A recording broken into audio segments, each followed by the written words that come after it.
Welcome back, everyone. It's Charlie. James Gunn released a brand new teaser for Superman 2 Man of Tomorrow featuring Lex Luthor in his Warframe. That's right, they're finally doing the Warframe from the comics, so we will break it all down. You could just picture Superman looking at Lex's new warsuit, making all the Halo and Buzz Lightyear references. The funny thing about that is the Flash TV show with Grant Gustin made all kinds of Disney and Marvel references all the time, and it was totally fine, like no lawyers ever got upset about it. Point in fact, they're in the middle of shooting some Brainiac, Lex Luthor, and Superman scenes, and that's why they revealed his warsuit, why James Gunn posted this picture, because we're going to be seeing footage of it while they're actually filming. In some of their pieces on set, you look, zoom in and hands here, say, the Death Star. So my assumption is that their Death Star is a reference to Brainiac's ship. But I'm not actually expecting Superman, the other characters in the movie, to literally call Brainiac's ship the actual Death Star. But it would be funny for them to canonize Star Wars inside the DCU in a much bigger way. There are also a lot of people making the Warhammer comp too, like just slap an eagle on its side and he could be a space marine.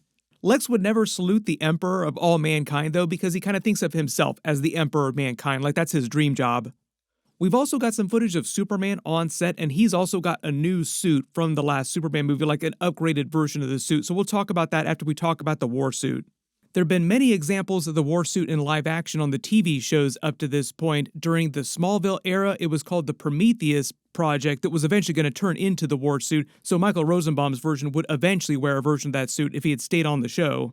The Arrowverse had its own version of Lex Luthor and its own suit, and then Superman and Lois had its version of Lex Luthor, which wore another version of the suit.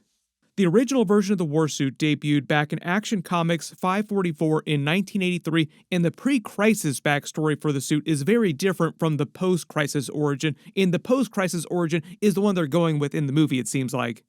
Originally, the warsuit was a sophisticated alien battlesuit that was created by a dying alien scientist on the planet Lexor, named after Lex Luthor because he got stuck there after a battle with Superman and helped the planet, and they viewed him like this great hero and named the planet after him for a while.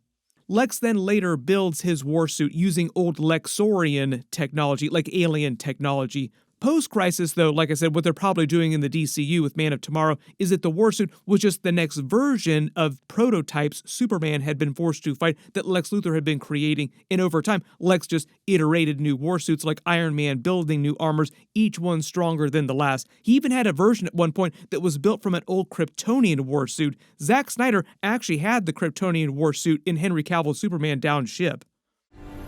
We have a plan.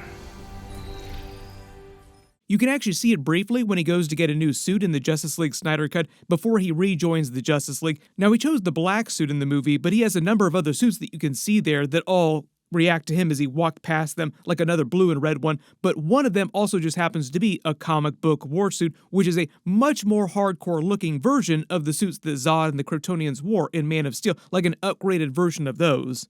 Jesse Eisenberg's Lex Luthor also had his own warsuit too that was designed for him. I think the idea is they would have used it in the Justice League sequels like Justice League Snyder Cut 2 and 3 had they have made those movies. And it was also made from Zod's old Kryptonian suit, if you couldn't tell, just repainted with LexCorp colors.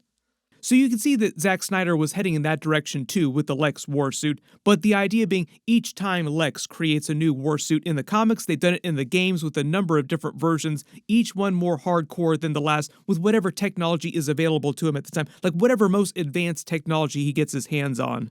So this warsuit that he's wearing in Man of Tomorrow is just his first warsuit in the DCU, not his last warsuit or the only one he'll ever wear. It's just a start. You also notice that it has an Argus logo in the middle, not that traditional logo from the comics, so I think the idea here is that Argus has hands on a lot of alien technology, other like really crazy advanced technology, maybe even some Kryptonian technology too that Superman isn't aware of, that they give Lex access to, the way they gave him access to the multiverse door that Peacemaker had. You remember Lex Luthor didn't have that originally, but now he has access to it after Peacemaker Season 2, and he had his pocket dimension, which had a lot of advanced technology in it, but according to Mr. Terrific, it was actually very shoddy technology, shoddy workmanship, so it's just like Lex is looking for more advanced technology to make more advanced things. So I wouldn't be surprised if at some point during the movie he gets his hands on some Kryptonian technology and adds that to this first version of the warsuit. But in universe, in the DCU, it seems like they're confirming the fan theory that we all had during the first movie, that Luthor Corp Hammer of Baravia suit that he had Ultraman wearing earlier in the movie, and the other regular Luthor Corp battle suits that all the normal troops wore were just prototypes for this first version of the war suit. It's just meant to be an evolution of all those things combined with new technology he's created, like the Lexiglass James Gunn was mentioning, which is like the DCU version of plexiglass or Gorilla Glass on steroids, claiming it's indestructible, but is probably just strong enough to take an initial beating by Brainiac and his forces, but it's not totally impervious to him or someone of Superman's strength. But I would not be surprised if Lex tuned this suit, the war suit, based on Superman's level of strength and abilities, because remember, during the first movie, the whole idea is that he created Ultraman and trained him based on things that he'd taken and studied of Superman over the period of a couple years, like hardcore study of Superman's biology and his battle tactics.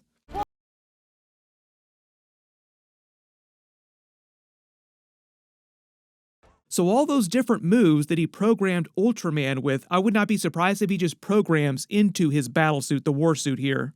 But he's also probably been studying the events of the first Superman movie since he's been in prison, trying to find ways to work around his weaknesses that caused him to lose to Superman in the first film. Like, you won't get me that way the second time.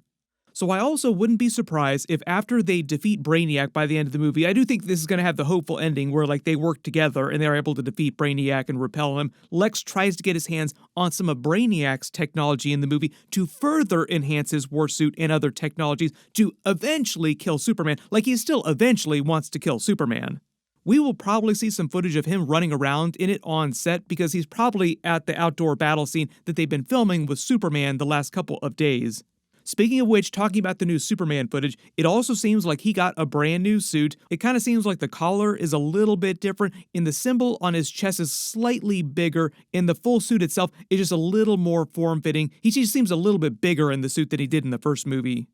In the new footage of the fight scene that they're filming here, you can see him stopping something really big from crashing to the ground, killing people around him on the street that he's trying to save. It sounds like Brainiac and his forces are just attacking inside Metropolis in the streets, and he's trying to stop the regular people from being killed as collateral damage, like he did in the first movie a couple different times with a couple of the different battles.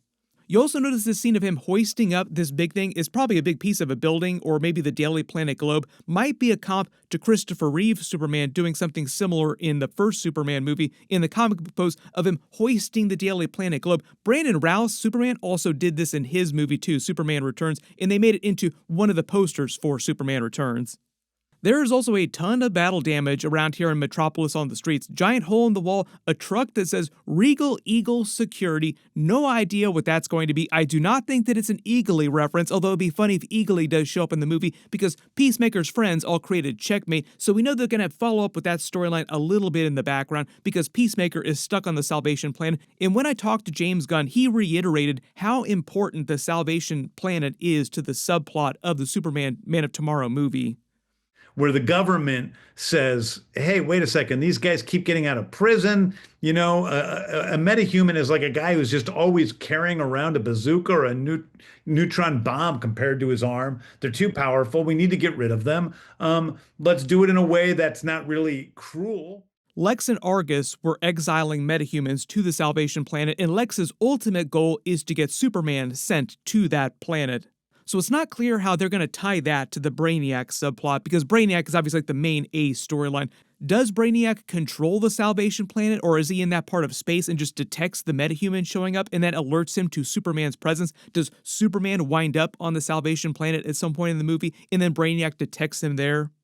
Brainiac's whole thing in the comics is preserving or collecting the last remaining examples of things, people, places in the universe. And currently, Superman and Supergirl are the last Kryptonians alive in the universe as far as anyone knows. Supergirl is also confirmed to be in the movie. James Gunn confirmed that she is in the movie. They believe that they're the only ones left, not including the Phantom Zone, just in the regular universe. We'll see if they incorporate any teasers for the Phantom Zone and people stuck in there, like Zod. But my early theory is that Brainiac comes to Earth is threatened because of Superman and Supergirl being the last Kryptonians, and Brainiac wants to add them to his collection, and he also just happens to have the Bottle City of Kandor in his collection. They actually dealt with this idea during Jeff Johns' Superman run, where basically after they defeat Brainiac, they bring Kandor back to normal size, so immediately you have thousands and thousands of superpowered Kryptonians all over the planet. Then the big problem becomes, what does Superman do with all these new Kryptonians that have come to Earth? How does he stop them from just taking over Earth? It became a little bit more like the idea of the Invincible TV show or the Invincible comics, where the Viltrumites are eventually trying to take over the planet. And that was a huge subplot during the Zack Snyder era on Superman, Man of Steel, Batman v Superman, the Justice League Snyder Cut, where Lex Luthor was worried that the Kryptonians would just eventually come. The Red Capes are coming to take over the planet. There are also a couple other big Easter eggs on set that people spotted. So on the map here, zoom in and hands, there's new Troy Island, which feels like a Donna Troy Wonder Woman reference. There have been a lot of rumors that Wonder Woman is also secretly in this movie. Like Adria Ronha was cast as someone, but most people think that it's Maxima, but that could wind up being a smokescreen for someone else. We will see if Wonder Woman appears anywhere in this movie. There's also Queensland Park, which feels like an Oliver Queen Green Arrow reference. Peacemaker's Green Arrow joke is now technically a DCU Green Arrow joke. So Green Arrow does exist in the DCU. Stephen Amell did say that he wanted to come back as Green Arrow, but I do think that if James Gunn ever casts him in the DCU, it'll be a completely new actor. You mean if you don't shoot me in the back? You gotta get over that, Barry. Okay, I have superpowers. There's also a Flashman Auto Trader ad next to the newspaper machines, and it's in red and yellow Flash colors, so it kind of feels like a Flash reference and Easter egg, but I don't expect to see an actual Flash show up in this movie. Maybe just some Easter eggs to confirm if it's going to be Barry Allen or Wally West as the main Flash going forward. And I still kind of think that it's going to be Wally West on the new version of the Justice League, because, for instance, Jon Stewart is supposed to appear in the movie, and he's supposed to be Green Lantern, so it kind of seems like he's going to be the Green Lantern that's on the new version of the Justice League once it eventually forms out of the Justice Gang. We will probably get more footage of the scenes that they're filming over the next week or so, so whatever new footage we do wind up getting, of course I will do more videos for that stuff. Everybody post all your reactions in the comments below, and if you spotted any Easter eggs or references, or if you have questions about the war suit itself or what's happening in Man of Tomorrow, just let me know in the comments. In related Superman news, they're supposed to be dropping brand new Superman, Supergirl stuff later this week. If they do drop a new trailer, of course I will do all the videos for it. Hopefully we'll also get some new Lanterns footage in the next several weeks too. Click here for that, and click here for my brand new Lanterns trailer video. Thank you so much for watching, and I'll see you guys in the next one.